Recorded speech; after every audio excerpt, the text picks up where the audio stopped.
Welcome to the Apocalypticast. Hell yeah. I am Josh DeMee. I am Chris Vlamakis. I am Zachary Ballard. And today we are reviewing the movie Vivarium with Imogen Poots and Jesse Eisenberg. Yep. Alright, so let's just go through the different things that we were looking at in the film, and then we'll give it a grade afterward. Let's just talk about... So the first one is theme. What do we think the theme was, guys? Fear of being entrapped. Mm. At least that's what I got from it. Mm-hmm. I think the theme, mainly going off of basically some of the dialogue in like the first couple of scenes with her and that student, is that like life just is sometimes unavoidably shitty. Oh yeah. I think that's kind of like where like life, because it shows some good aspects of it, where the two main characters' relationship with each other, but then it also shows ups and downs with them, and then also shows that like, well, they're forced to raise this creature, this kid. And in some marriages, in some relationships, they have the same feeling towards their actual kid. Yeah. And yeah. But no, I think that all comes back to that feeling of entrapment. Yeah, I I can see that.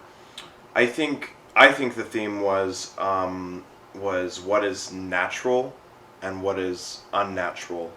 Because at the very beginning, the student was like, "Why did this happen to this bird?" And what was her name? I can't remember the character's name. I'm not gonna lie, they were bland names. Yeah. And that's not like a bad thing for this story, because it makes it feel so that like it could happen to anyone. Yeah, they were also pretty bland characters, but we'll get to that. But anyway, the main girl, she was talking to the student, and she was like, "That's just nature. It just happens." And like throughout the course of the movie, we see this suburb of like houses that look the same, and I think the movie was commentating on is being a cookie cutter natural, is living this life natural, or is it unnatural, and how does that affect us as human beings? When the argument there. Mm-hmm. Yeah, and like I think that was the dramatic question, was the child asking her that, was like well, and then she just says, "Well, that's nature, like that's just how life is. Happen. That's just how life is, and we can't do anything about it." I think. Yeah, I think pieces, like obviously pieces can have multiple themes, and I think and I think both of those themes can come together in a certain way. Oh yeah. Some people may like, it is natural to like, let's say, have and like raise a child. Like it's almost an instinct that human beings and most creatures have, but like for some people it just doesn't feel right in a sense. Mm-hmm. Yeah. I just had a thought. The part where they get a box with the kid in it, and in the box it says, "Raise the boy and be released." Mm-hmm. Mm-hmm. That's what a lot of like couples think is going to happen. They think that once they raise their kids, then life is just going to get back to normal. Well, and like, but it's not. Their life changed. I mean, that goes back to like, not just necessarily like every generation has this, but I've heard it a lot just with the millennial age group that we're all in. Mm-hmm. That's a very prevalent idea, but at the same time, I think the co-parenting thing that is starting to come about. I don't know if either of you guys have heard of this. I have a couple of friends who are doing it, but where you are seriously dating or messing around with someone, and you get pregnant or you get somebody pregnant, and then instead of getting married or staying together and raising the child, you break up at that moment, but you become friends to parent. They still have this idea that once the kid's done, their relationship could go back to something considered even kind of normal, maybe. And that's just not how the world works. Yeah. It's not how people work with each other. Yeah. The whole thought of, well, if we're not in a relationship and we're raising a kid, we might still be, friends at the end of this. It doesn't make sense. You have to be committed to each other and supporting each other throughout that process. It can't just be, let's do this as friends. Yeah, I think that's interesting. I haven't heard of people doing that before. I've got 4 friends that are doing it right now. Interesting. I think that, like if the couple splits up or gets divorced, like you can That's still a great raise option. You can still raise a kid, but I don't know why they would just decide to break off the relationship there. Like, cause like even having a kid with someone is such an intimate thing, and even like having sex with someone is such an intimate thing that like it's hard to just be friends for 18 years. Yeah. Even if you still like each other or love each other, you know, why would you? I don't know. Well, and like I don't have a problem with the co-parenting thought. I have a problem with we're having a baby, so we need to break up so that we can co-parent instead of being together. Because I think the idea behind co-parenting is the same idea of being in the relationship and being a parent. It's just less likely to have that legal weight if things fall apart. Yeah, for sure. So I gave Theme a 4 because it wasn't very clear at the end. I thought the theme was good.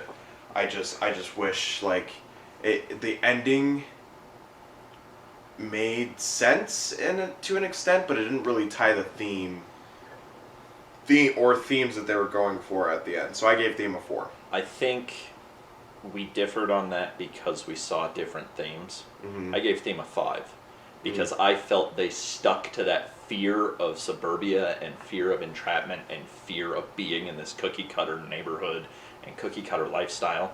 They stuck with it all the way through, and then when she's going through all of the different houses at the end and she's seeing other people that are stuck in this, it gets even scarier for not just her, but I got kind of freaked out. And this isn't a fear that I have.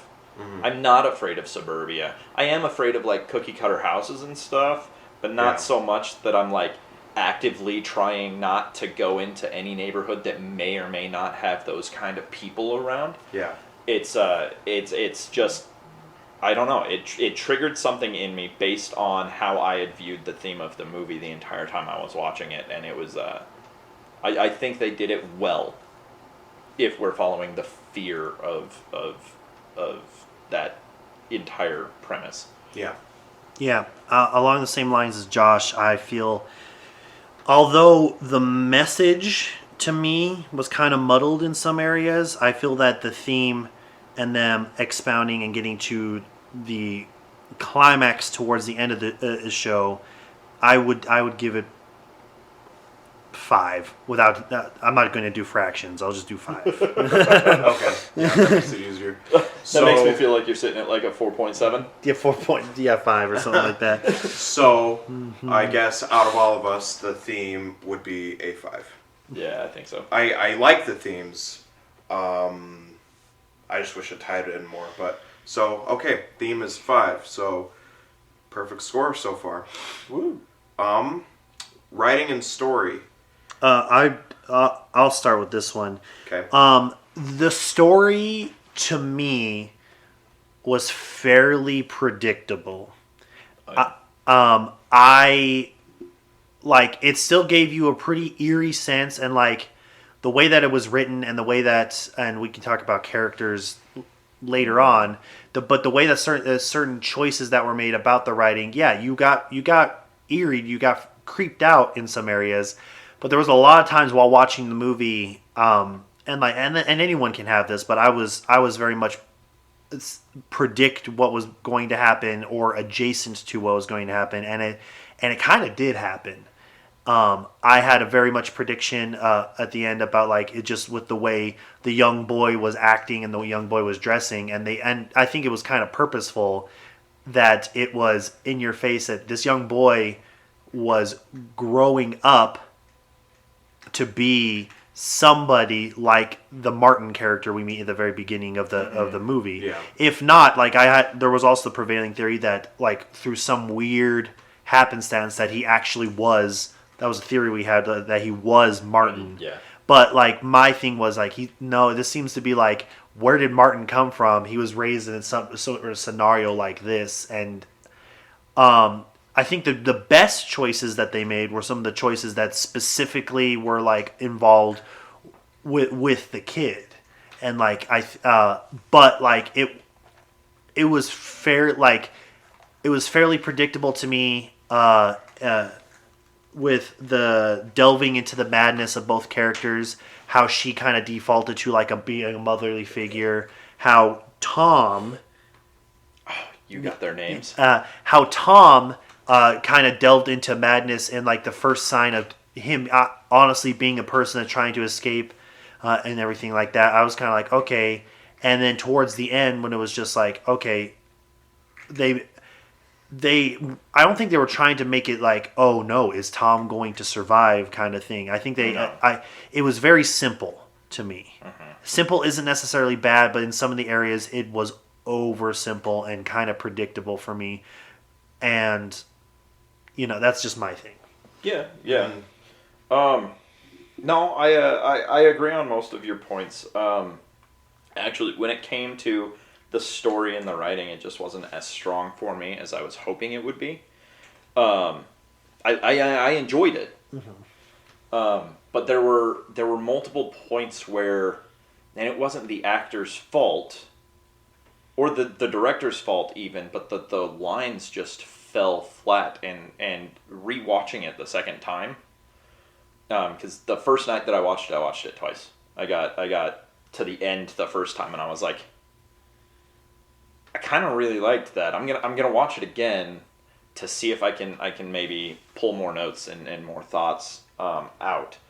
And my second time through, I was like really paying attention more to the acting and the direction, and just trying to see where the bits that rubbed me wrong were actually coming from, and seeing if it was those. And in almost every single case, it was more the writing's fault, more like word choice that was made, where like they could have said something in a way that maybe wasn't as succinct but explained better.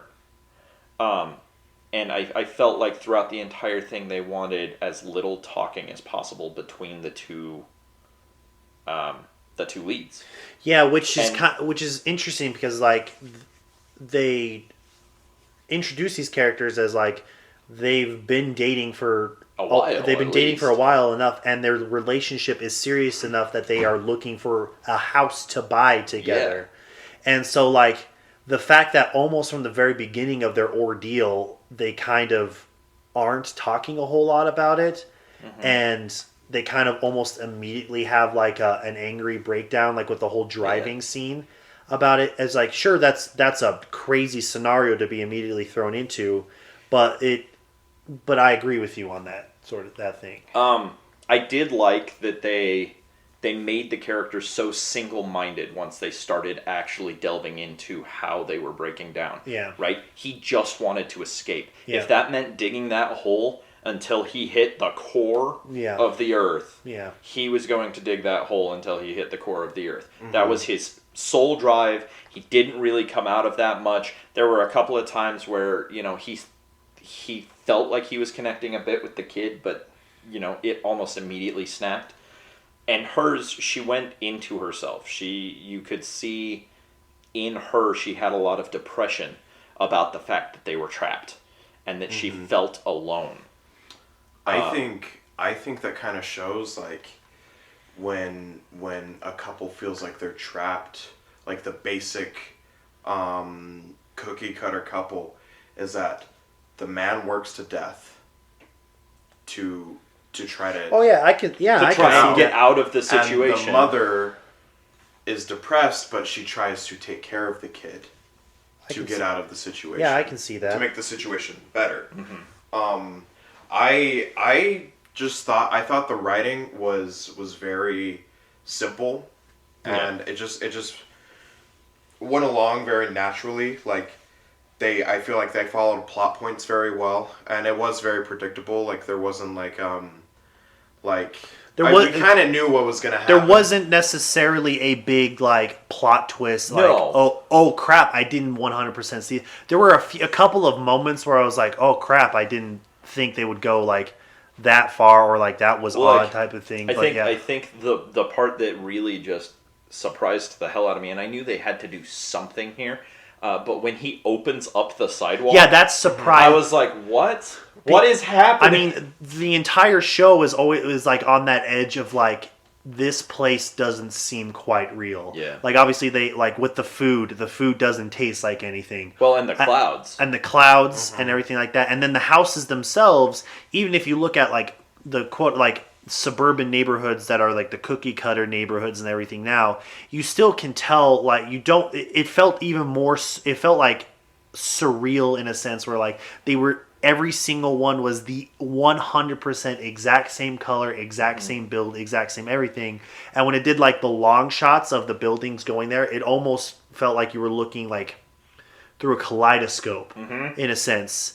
And so like they always towed that line, but and especially with the dialogue with the kid and everything. Yeah. But then when she finally snaps and tries killing him while he's a man, and he just pulls that up, and it's like that very quick shot scene of being like, "Oh crap, what is going on?" Yeah, they went from 0 to 60, and that entire scene was like a second. was like I believe the climax of the entire show and everything like that, and that was the most surprising to me because I was just I didn't think they were, although lightly they delved into like. This is definitely, they weren't the first nor will they be the last. Yeah. And it's like she got to see that other people were just getting messed up by this scenario either. Well, and it felt like those people were getting messed up at the same time even. This isn't, you're not alone in this fear that you're having right now. It makes me wonder if they're all like invisible to each other and they're like all in like all the houses. Yeah, if that makes sense. Like they're all in their own world. Maybe like each house is its own pocket dimension. Because they never went into another house. Yeah. No. Could they have gone to another house? I have no idea. They never really even tried. Well, like they couldn't even leave. Like it shows that shot of her feet, and then like it like turns. Her feet like do this weird move where it turns. So like they could go like half a block away at times it seems, but like they probably maybe could have tried to get into other houses, but maybe the houses and the windows were like unbreakable or something. Well, and it could have been one of those things where like they open the door, and as they open the door, the number of the house changes. Yeah. And they're back in number 9. Yeah. Yeah. Number 9 was their ghost. It haunted them that whole movie. I think one of the reasons the writing was good to me, like one of the reasons I really liked the writing was that this didn't advertise itself as a ghost story, and when you look at it, it's tenuous to call it a ghost story, but the way that they interact with the house, the way that they interact with each other, this is a ghost story. Yeah. And it's one of the best haunting stories I've seen in recent years. Yeah. I wouldn't put it up there with like Hill House or Bly Manor, but this was a good haunting. Yeah. All right, so I originally gave writing and story a 5, but like you mentioned, Chris, with the predictability, I didn't realize that I feel like stories should have surprises in it. It doesn't even necessarily have to be a surprise. I don't think. Well, but like in order to keep it fresh, you need to put different twists on it, and so I changed my score to a 4 for writing and story. What'd you guys put? I put a 4. Okay. I give it a 2. You gave it a 2? Mm-hmm. Oh. Wow. Ooh, that brings Chris. us down to a 3. Predictability is a huge thing for me. Like, dang. I don't know. I guess I'm jaded. I watch so much horror and stuff that like when something is super predictable to me, I'm like, yeah, but would it be super predictable to everybody? I forgive it, but it's just like only so much. I give it a 2. That brings That's us down fair. to a 3. All right. Okay. I'm okay with that. Yeah. So Again, I we want to are at remind people 8. that I am the person that dislikes the horror genre the most out of our group. Second most. Oh, well, yeah. Because there is somebody who is not Out of our today. people, Yeah. out of our people, Yeah, Jonah's not out of our here. people that will review horror, I am the person that that dislikes it the most. Yeah. All right. Next is directing. Oh, I liked the direction. I think in directing, like it very much like looking at it, it very much you had to have somebody in there to help them along with like relationship with each other and then relationship with the kid in a sense too. Because like once you get a kid, and especially a kid in like this kind of scenario, a kid actor, the director has to you have to know how to work with that kid Yeah, in a way and they- that's not going Yeah. to either scar them or not get what you want Yeah. out of them. I and liked to the make directing. and to make sure that the actors who are working direct, because this show really only has like 3 characters in it. Yeah, like Yeah. 3 main characters. 3 characters. And I'd say like maybe if you're including her friend, the adult friend that talks to her at the beginning, Maybe like I wouldn't 5 actors that Yeah. are like major Yeah. need and to and be the, in things. and there's like obviously oh there's well, no, it would be there's like the 6 kid because the kid there's has the kid, and then there's when he becomes an adult. an adult, yeah.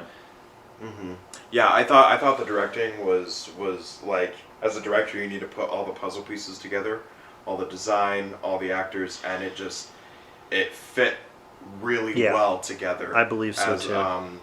As from a directing standpoint, he or she, we should probably say the names of the people that Let me pull that up. worked on it real quick. so that they know.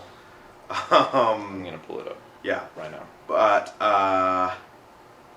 yeah, I thought the directing was just very. They knew what they were doing.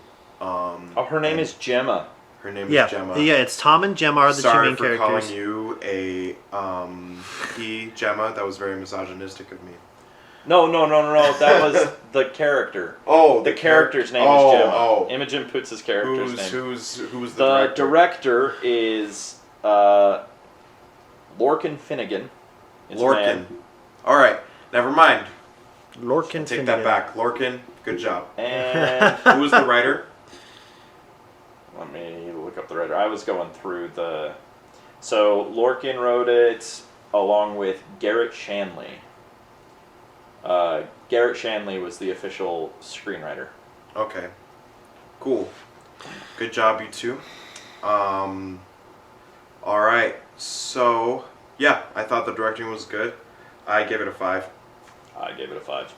I really enjoyed the directing for this movie. Yeah, it seemed like he was able to pull all the components together. So I'll do a 5 as well on that. Okay. Okay. Cool. All right. Now on to acting and character. Yeah, I think I think acting was fairly well done in this scenario. You got a sense of what the two main the characters Gemma and Tom. You got a sense of like it showed Gemma and she was like an elementary age school teacher. Yeah. And she very much was just one of those teachers where it's just like she's very hands-on. She's a younger teacher, so she can speak closer to the children and everything like that. And she's sensitive.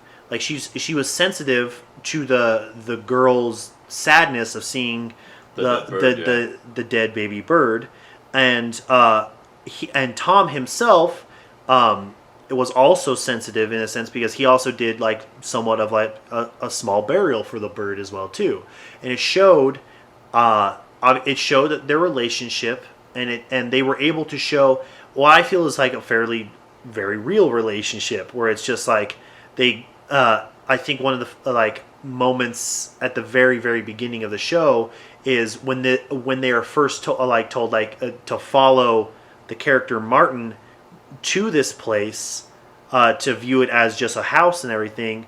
Jesse Eisenberg's character is just like, no, let's not fucking go. It's like, what? So let's fucking get out of here. And she's just like, no, let's give him a chance and everything like that. Mm-hmm. And their dynamic very much shows they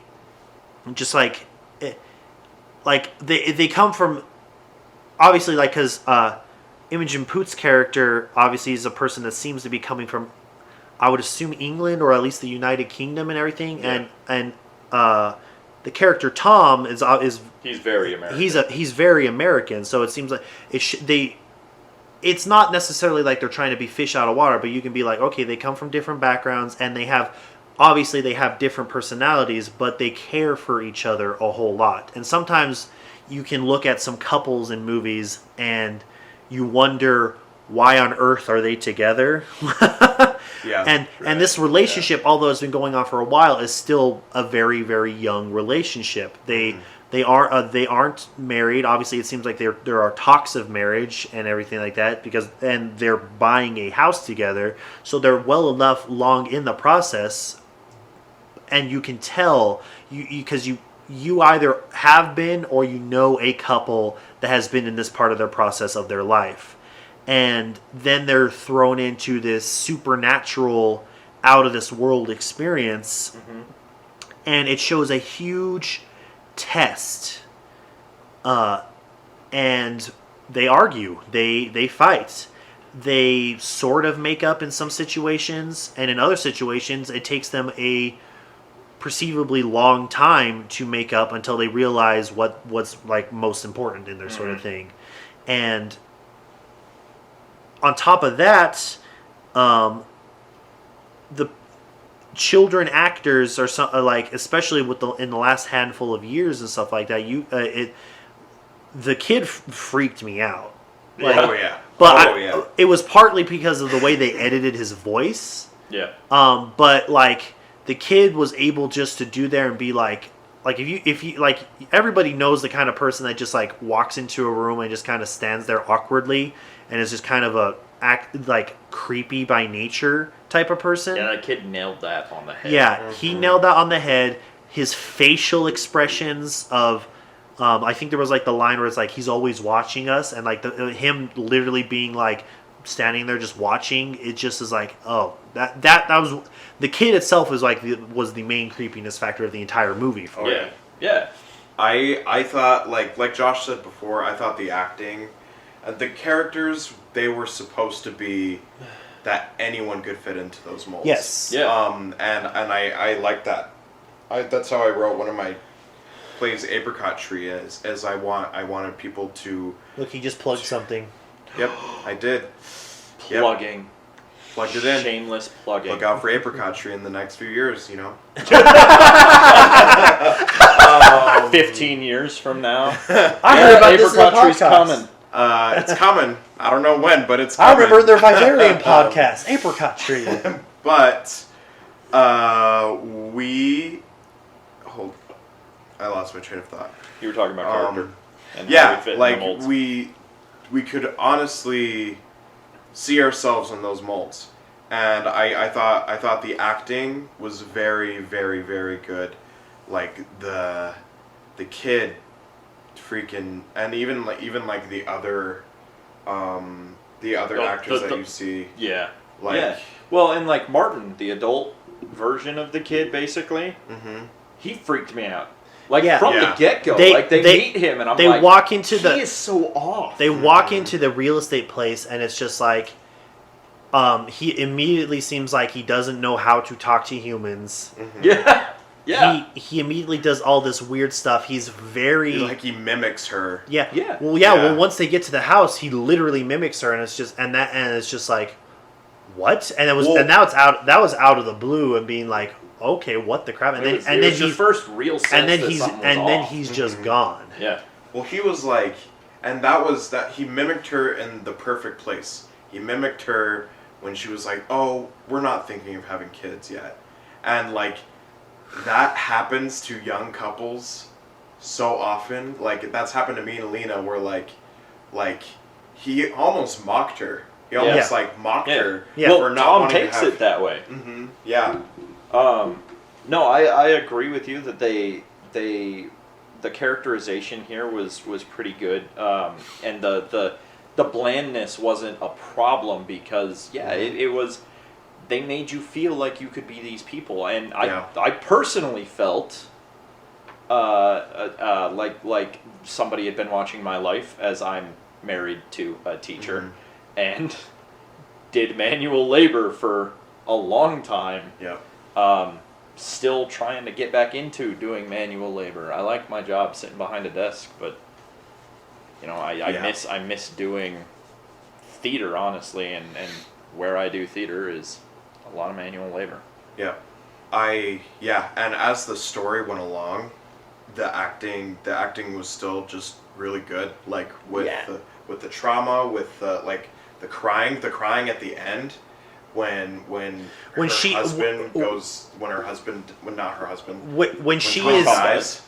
is devastated, and like as he is dying, and then he does the whole like essentially his final like statements and everything like that, and he's remembering the first day, their first, like, not even, it wasn't even really a date. They just like it's the first time that they met. Yeah, it was the first time they met, and then they got drunk, and then he crashed on her couch and woke up and was like, describes the feeling of seeing her while waking up.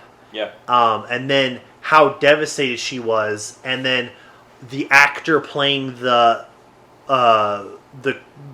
now grown up child comes up and just nonchalantly pulls out this body bag. I laughed because that's just what I did, and she's just devastated, and he's just like, "Here you go." Well, it's like in his nonchalantness, it becomes shocking. That was why I laughed. But no, I think, there was nothing for me that I would point out that was wrong with the acting, and not just so much that, like, I knew I was going to like Jesse Eisenberg and Imogen Poots in everything that I've seen either of them in. They're pretty good. They're solid actors. These are good actors. Yeah, they're solid actors. These are people that one day I would like to work with, maybe not in front of the camera, but I would love to have them in front of the camera for me. They're good actors, and then I was blown away by what they were able to get out of the kid range wise. Yeah. Because for a character that was so weird and like you feel like he might have been pigeonholed, that kid had some range. Yeah. Mm-hmm. And he went from like a normal looking kid to whatever this creature is that they've been raising. Real quick and really easy, and he would snap back and forth, and it seemed so natural to him. Mm-hmm. And so, not so much just the acting and the characterization of the two that I already knew I was going to enjoy, at least enjoy. Yeah. But everybody else that kind of came in contact with those two throughout the movie, and then the kid, and then, him as a young adult, just, they all had so much more talent than I think most people would have expected from this movie that wasn't really advertised. Kind of feel like it went straight to Amazon Prime, and it wasn't a Prime original. It originally, according to what I'm reading here, it originally came from the Cannes Film Festival. That makes sense. And it received some good reviews and everything at the film festival itself. But a lot of times, especially within the United States, since this a movie was filmed and produced within the UK, it doesn't receive usually a whole lot of reception / coming in here over to the States. And I think also a pitfall of this movie was when I realized what movie we were watching. I remember seeing the preview for it. Yeah. And the preview spoiled the whole movie. Yeah, the final two major plot points of the movie was like the only thing it didn't really spoil. Yeah. And to me, so like that was also part of the predictability thing I was talking about earlier. And a lot of people are very put off by like, well, I just watched the movie as the preview. Well, it's like me and Chloe were having this conversation the other day, and there's like a reason why production companies do that with their previews now. And that might be a conversation for another time, or we could delve into it right now. But Let's do another like time, but yeah. we watched My Spy with Dave Bautista. Also, if you've seen the trailer for that movie, don't worry about watching the movie. You've seen the movie. And then, like, most Marvel movies, if you've seen the trailer, you don't need to watch the movie. In a sense, you've seen the movie. They hit all of the major plot points. Endgame was the only one that we really didn't have. It depends. A trailer that gave us everything. Yeah, you look at like Endgame, and it's like a lot of questions. Yeah, yes. Let's say we know that the big three of the Avengers were going to go toe to toe with Thanos. Yeah, but we didn't know how everything was going to actually pan out. We didn't know that Thor was going to be was going to be fat and depressed and everything. Mm-hmm. We didn't know that. Tony and Steve were going to be back. So stuff like that where it's like, you can show us, like, yeah, this major event is going to happen. Yeah, but you can still hide it well. Yeah. And I think, specifically, the Marvel movies do that really well. Yeah. Yeah. But trailers are in that point now. And there is a reason film production companies have done, like, tests and everything. And when audiences know less about something, they're less likely to go watch it. Interesting. Which doesn't make sense to me, because if you give me just enough to pique my curiosity, right? Like, just the basis of the plot, right? Like, I have been dying to watch The Haunting of Bly Manor, not just because I watched Hill House and was really excited for a sequel series, but because they said little kids and ghosts, and I was like, yes. I want this. And I get really tired of seeing, like, Rise of Skywalker. I think one of the biggest fail points of that movie was that they showed Palpatine. Everything with Palpatine in the trailers. It's just and the opening scroll. But with Robert Pattinson's Batman, they didn't show everything. No, we still don't actually know who the villain really is. The movie is only a third of the way filmed, too. Yeah. I think the villain's Riddler. Well, I think so, too. I think so. Either Riddler or Hush. Yeah, yeah. But I guess that's just, that can be for a different thing of whether or not, like... Because in my opinion, it's just like, at least in my experience with a lot of people I talk to and see online, where it's just like, oh, well, I've seen the movie now, why the hell would I go... Yeah. Why would I even... Maybe if it comes on a streaming service, or maybe if I find and illegally download it for free or something like that. But like, we'll beep that part out.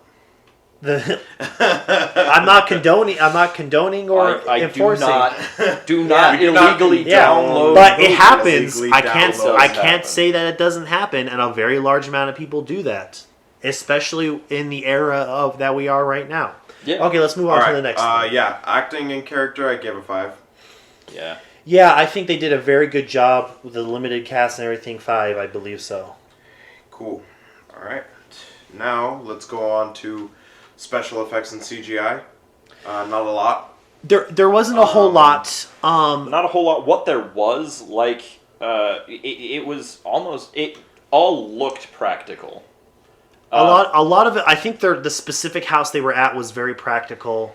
Along with... They probably built up some of the neighboring houses and everything. Yeah, but like when you look at like when they climb up on top of the house and they're looking at the clouds. Yeah. Right? Mm-hmm. Those look like paper wadded up. Yeah. And strung up. But it fit. But it worked. Mm-hmm. It made everything feel off. And even when like the sidewalk comes up, it doesn't look like something that was CGI'd in. Yeah. It looked natural. It looked like something that should have happened in this neighborhood. Thinking about it again, at first it was just like kind of off-putting because I am a person that is very unforgiving when it comes to mediocre or worse CGI, especially in we live in stuff where like if you look like in the Star Wars films and everything like that, you look at an X-wing and you can see the metal, you can see the wear and tear of that thing. That shit looks real. And how can we live in that world where it's just like, oh man, there's a fake dog on screen and the dog looks like he's made out of 7 polygons. And it's like, so like for the first part of the movie, while watching it, I was off put and I was just like, man, I wish this kind of didn't look like it was on a green screen. It didn't look like it was on I wish it didn't look like it was on a green screen, and the houses almost had that feel when when I very first watched the movie 300 and you looked at all the soldiers and, it was repeating. But the thing is... It should have looked like that. Thinking about it and then part of the way through the movie, I was like, no, this fits with it. This feels... It could have been an accident, but this feels like this was a very choice, especially when they have the conversation of like, what do those clouds look like? Well, they look like clouds. Well, yeah, they don't look like anything. Where I come from, clouds sometimes look like stuff. Yeah. And so, very much, it because they were like essentially in like a pocket dimension. Yeah. Essentially. Or like a dollhouse. Yeah, like, they were well, like in when he started digging, and it wasn't really dirt he was digging up. It was almost. No, it was like cardboard. It brought me back because, like, while they're in that real estate agency, there's those those little mini models of the house. Yeah. To me, it was just like, oh no, this is a mini model of a town that they're in, and this is essentially like, oh, here we go, and then the overlords are the people over, and they deliver a box, and like here and there, yeah, and that's like I got that feel, and then once I was like, okay. That means that because the movie didn't require a lot of CGI, the only real CGI I think that happened in the whole real movie was when the kid, the thing with his throat, and that was cool. The whole climax of the movie where like she's kind of melting through walls and stuff like that, yeah, and that looked good. Yeah, that looked really good. It was very quick and very brief, so like there wasn't really a whole lot of room for error. Yeah. But that looked really good in the sense, where in the sense the other stuff kind of looked, it looked green screen and it looked fake because it is fake. It is fake. Yeah. It is supposed to have that feel, and the characters acknowledge and realize it, and because the characters acknowledge and realize it, it makes it so that it's part of the actual story. Well, yeah, and like specifically going back to like when he's digging. How he figures out that he could actually dig when he flicks the cigarette butt and the grass stop motions around it. Yeah. That was like one of my favorite effects in the entire movie was that stop motion grass because I was like watching it and I rewound it and I watched it again and I was like, oh my god, that is so cool. Yeah. And it's just perfect stop motion. I was very excited about all of the effects in this movie, CGI or practical. I just think everything came together in a way that felt supernatural and seamless. Yeah. So I gave that a 5. Oh yeah. Me too. Yeah, I do a 5 for that as well. Cool. Very few effects, but very well done. Yep. All right. Next is sound and music. The only music was through the car radio. Yeah. When they got to the place, it was, and again, this is another thing that was acknowledged by the characters, it was unnaturally silent. Yeah. There wasn't even wind. Mm-hmm. There wasn't, and so... I think she mentions that. She mentioned, she mentions how she misses... No, I think Tom mentions, maybe they both do, but somebody mentions about do you remember the wind? Yeah. I never thought how much I enjoyed it until it was gone. No, it's Tom. Yeah. Tom says it. And so like the only, and so like they do, and it's in a sense that like kind of all that harkens all the way back to like, is it the Birds that doesn't have any? The Birds. Yeah. I thought about that too. Was like, is that a nod to the Birds of? Well, I mean like. Well, I think it's used pretty thoroughly throughout now. Yeah, but like it's a nod to like an older style where it's just like you don't have to have music to make things feel uneasy. The lack of something can be more impactful than having like if you had a grand orchestra make this entire film work. Yeah, and it's just like. In the opposite sense, going back again to Star Wars, like their music is very iconic and everything, and you can't have a Star Wars movie without music. It wouldn't work in every single scene. Yeah, like they have battle music, they have them idling. They have music for literally every single scenario. Brooding music. Yeah, they have brooding music. They have cantina music. They have bar music, and so which is good because they have a composer like John Williams. That brings them all that. But like. Yeah, this was a movie that didn't suffer for not having music. Yeah, it was a very purposeful thing done. Yeah, and I liked the no music. every once in a while, some of Tom and Gemma's lines, kind of the way that the sound design was done around them, I didn't love so much. I felt it was a very quiet movie a lot of the time. Yeah. Especially in like times where they were talking in normal voices and I was still turning Yeah, there up was my a- TV there- to try and get it up. There was a couple of times where it did feel a little bit muffled. Yeah. Even like if they were talking in the same room and everything Yeah. like that. And so I think that was a shortcoming where it's like, I think the effect they wanted to be was like, this is like, again, the unnatural silence trying to go to it. But to me, it's I'm in the area of character dialogue. Character dialogue needs to be clear, and you need to be able to hear. Unless there is a reason for it to not be clear, it needs to be clear. I think the same message would have gone across with the eeriness and the silence if they had just made it so that the actors, because were clearer. I think the same message would have happened. I think even more so, you could have pushed that message if no matter where the actors were in the house. Yeah. Right? Regardless of where the camera was at that point, you could hear the actors clearly. It would push that unnatural feeling. That would be something interesting, even more. yeah. So, like, when it came to the sound design, I was less impressed than I was pretty much everywhere else. Yeah. Like, I gave this movie a lot of 5s on our rating criteria. The sound design suffered. And I liked the no music. That was a good point, but the characters' dialogue really got to me. I didn't really notice the characters' dialogue, any issues with that. I didn't. I think the part that bothered me the most, and it's a scene that you pointed to earlier, was when he's dying and he's remembering that first day that they met. I was like leaning towards my TV and I had it up to 100 to try and hear, and she's right next to him. That scene is supposed to be intimate and with each other and everything like that. But yeah, I think in that scene in particular, he was a little bit too quiet. And again, this could be just maybe me leaning towards the bias of like, there's a lot of movies out there where some directors, some designers very much are just like, yeah, they choose to put the dialogue on a different, like a farther back track. Yeah, it might have been the editing. And so, but that's still sound design. Yeah, that's if they're editing sound, it's still sound design. I think one of the biggest people being hit by that nowadays is like Christopher Nolan.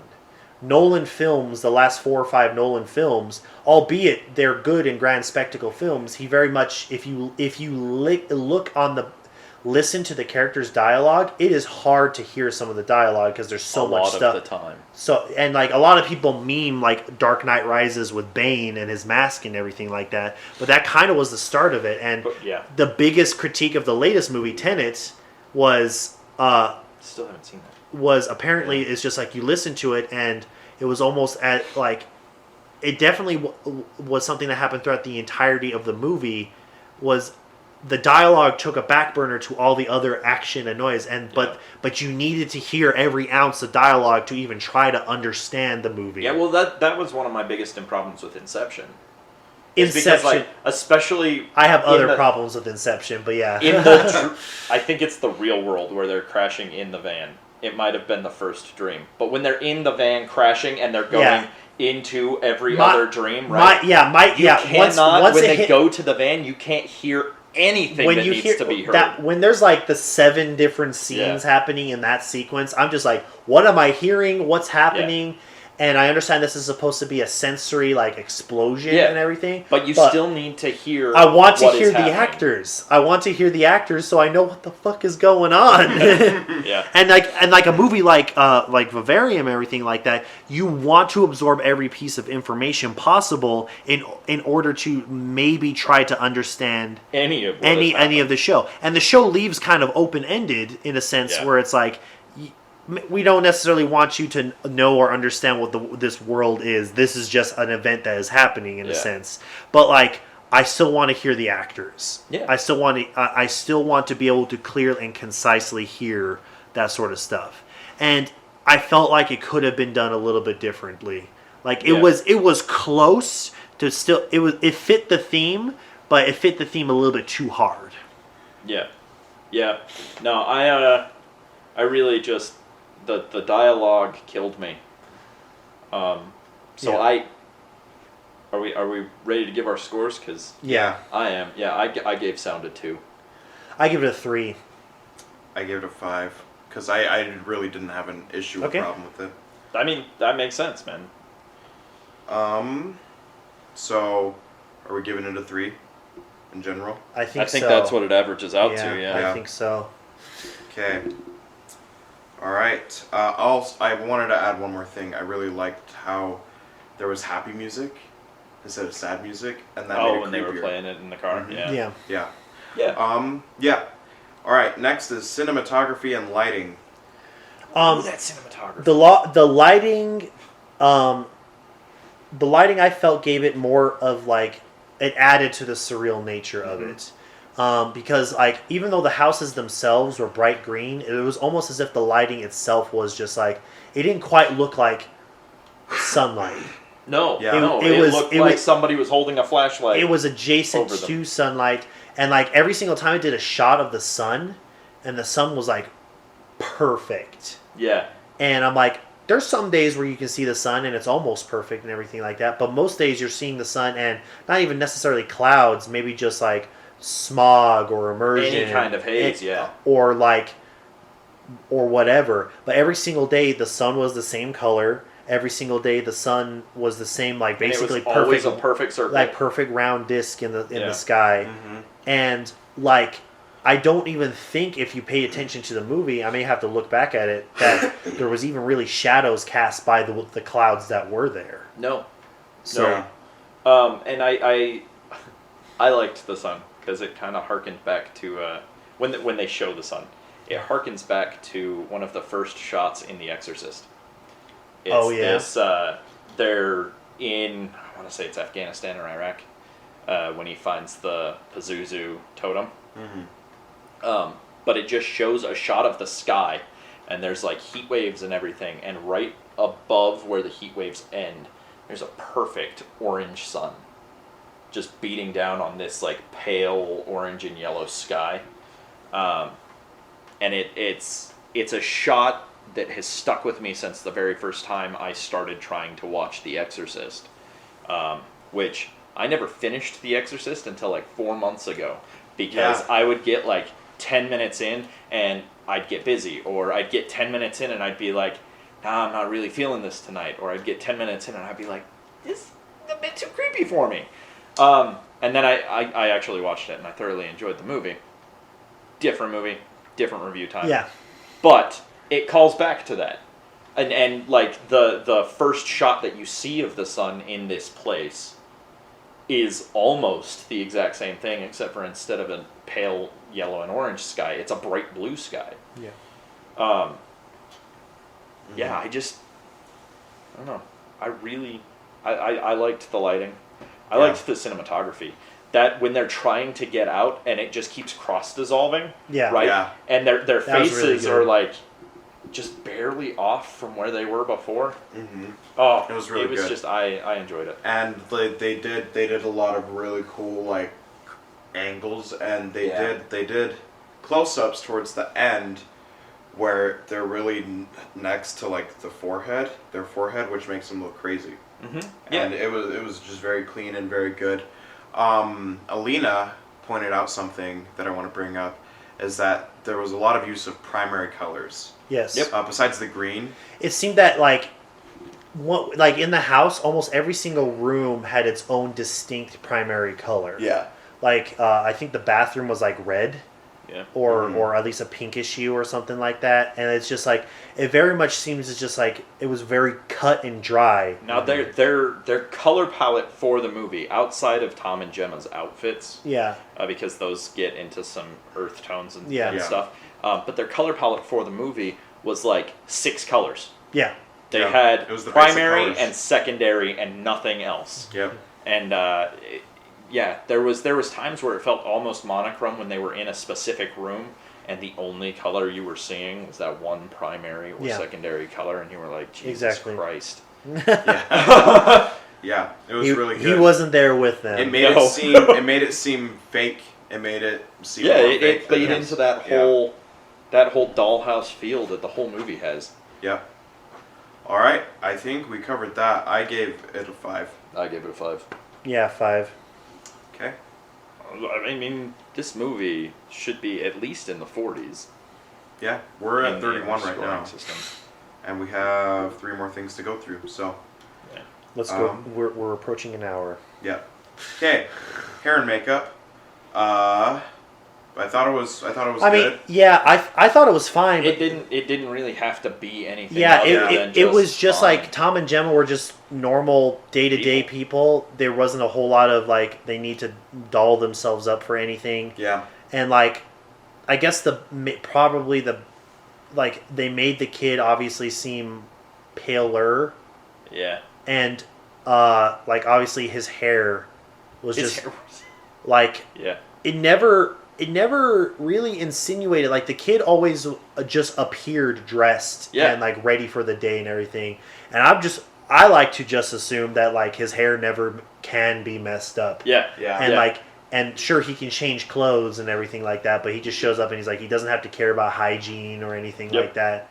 And so, yeah. Well, so I think this category is really simple. I think it was done fine. There wasn't a lot to work with. There wasn't a whole lot to work with. I will say, though, that one of the things that really made me happy about this category was the continuity. Mm-hmm. Tom never showered. Yeah. And he continually... And they had 2 sets of clothes. They had the clothes that they came with. Yeah, and then the clothes that they were given. The pajamas that they were given and on that. I'm not sure if that falls under the category of this. But, yeah, it does. But with the cat... Oh, no. Never mind. No, that would be costuming. I mean, I guess we could talk about costuming with this too. I mean, it's all tied in, really. Yeah. Tom, like, and then by the end, obviously, like he was bruised and battered from doing the hard labor and stuff like that. Yeah, and that looked natural. Everything progressed naturally, and it was the same place on him, right? Like when he would get a dirt smear on his forehead. The next scene, no matter how many days it seemed had passed, that dirt smear was still perfectly on his forehead. And so that really was what I was looking at more when I thought of hair and makeup, because this is a movie that doesn't really do a whole lot with hair and makeup as like effects. This is just normal people in an abnormal situation. Yeah. I gave hair and makeup a 5 because Me too. Yeah, it was simple but well done. Yep. I mean, do we want to move costumes? To costumes? Because that goes... Costuming, like... I liked the limited costumes. Yeah, it very much kept the continuity of, they had these 2 things. Yep. And I like the fact that it even showed it, like, basically, she had to do laundry at least, like, almost every single day. Yeah.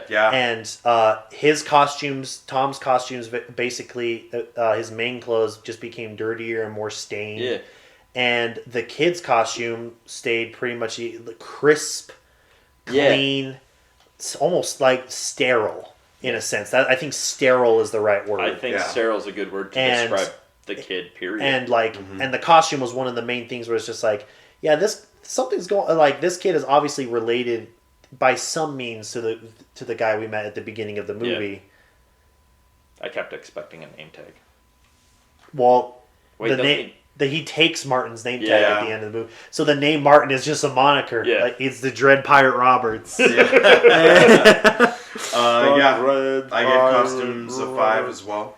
Yeah, I think the 5. Yeah, another simplicity, but like very well done. I think this movie really excelled in the places where it kept itself simple. Yeah, some people can fall into the pitfalls of like, okay, this was too simple, but this movie in some areas needed that simplicity. I think the story that they were trying to tell really just takes off with the simplicity. Yeah, and it makes them more relatable. Mm-hmm. It makes the characters more relatable. Like you probably know a guy who shows up to work every single day with a crisp ironed white button-up shirt with that looks like it's the same outfit, but he owns like 7 of them at his home. Yeah, I do. He's a life coach. and so you know this guy, and again, one of those guys can be like, to him, maybe nothing else but his outfit makes him feel off to you. Yeah. All right. Okay. Period and dialogue. I wanted to talk about this. Why did Tom not have a British accent?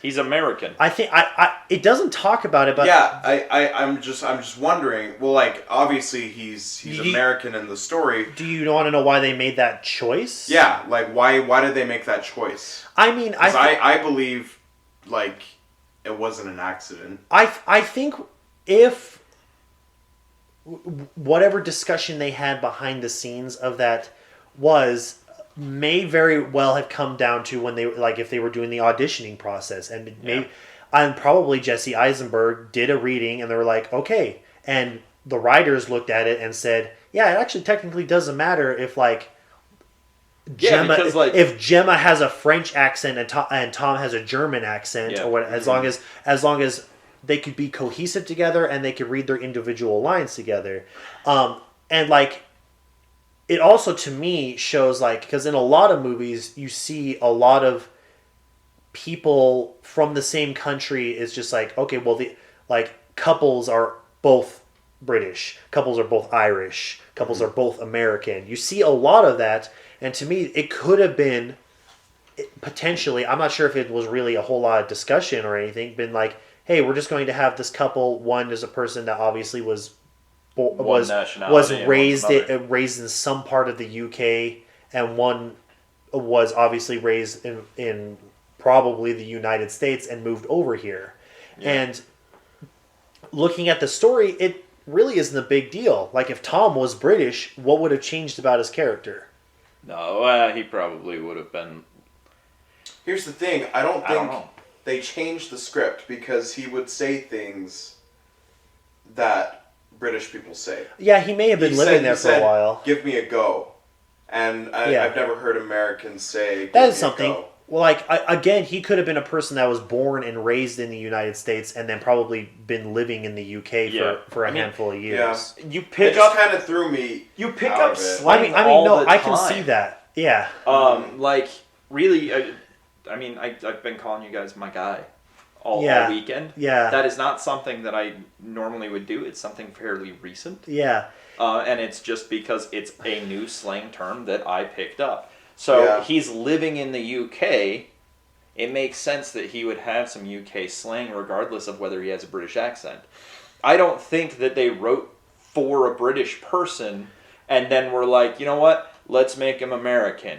I think they wrote it, and it probably was two British. It probably was some British writers, and when they wrote the dialogue, it has some British intake in it and everything like that. But then it's but whoever gets acted, it doesn't matter. Yeah. Who gets into this, and I can see because obviously since we all noticed it, it's an obvious thing to us to see this guy was American. Or at least American born and raised, because of his accent and because of stuff like that. But to me, I don't know. I don't think it was very likely that they had yes, we have to have an American play Tom.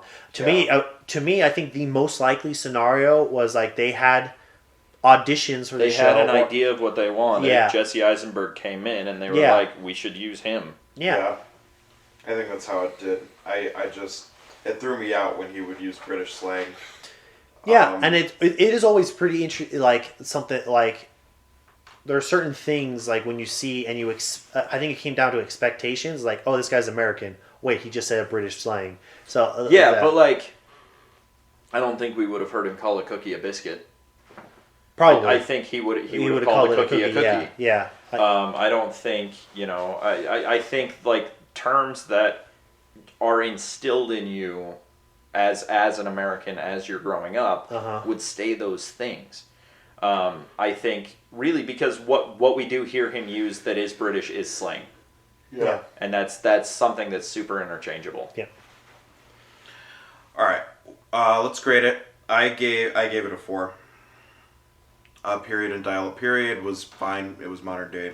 Yeah. Didn't notice anything. Yeah. Yeah, I mean they kept it felt like it could happen today, or at least within the last few years, or within the next few years, and so I think it did a pretty good job with that. And so let's do 5. Yeah, I'd give it. Yeah, a 5. I had no Okay, issues with so it's it. a 5.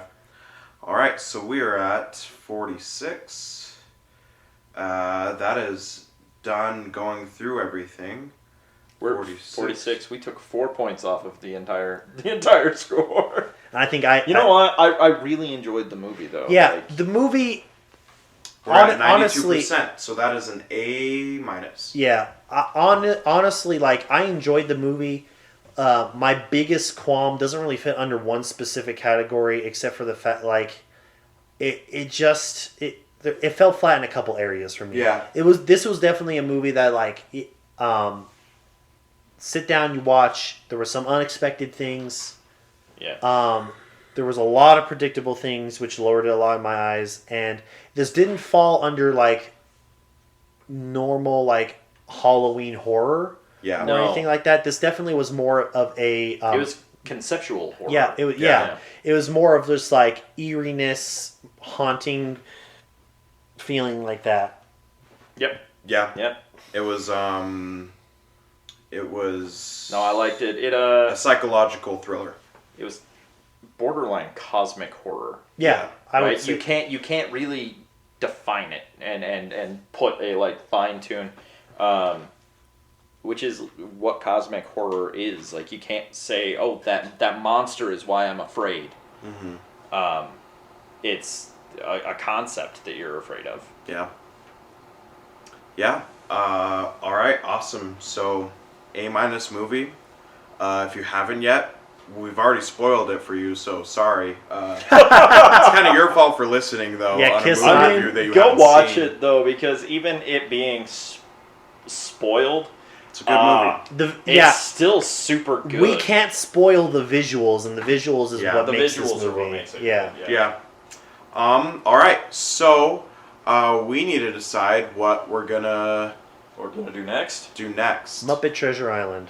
I think we should do. I think we should do like a classic horror movie, like a classic like Halloween horror movie. Next. All right, you want to do classic Halloween horror movie? Yeah, Yeah. let's do Halloween. All right. The original Halloween. All right. Yeah. Right? Let's Okay. do it. Yeah. Sticking with the Halloween theme, we'll do that. Yeah. Hopefully next week. Yeah. God, I hope. Yeah. We can do. We're gonna do Halloween. Jonah probably won't be joining us this next time. Yeah, he was right in our last podcast about not being part of this for 2 or 3 weeks. He might join us on the next one. We could do like a Halloween Halloween movie Town. that's not- And watch out Yeah. for my 6-hour review of Muppet Treasure Island. That's gonna be a bi-monthly. Yeah, review. that's actually going to be for our top subscribers. It's going to be very in depth, my most emotional work ever. All right. Well, thanks for listening. Subscribe to us. Follow us on YouTube, Twitter, Instagram, Facebook at Fortune Horsemen. We are the Apocalypticast signing off. Thanks for listening, guys. See you guys. Bye bye.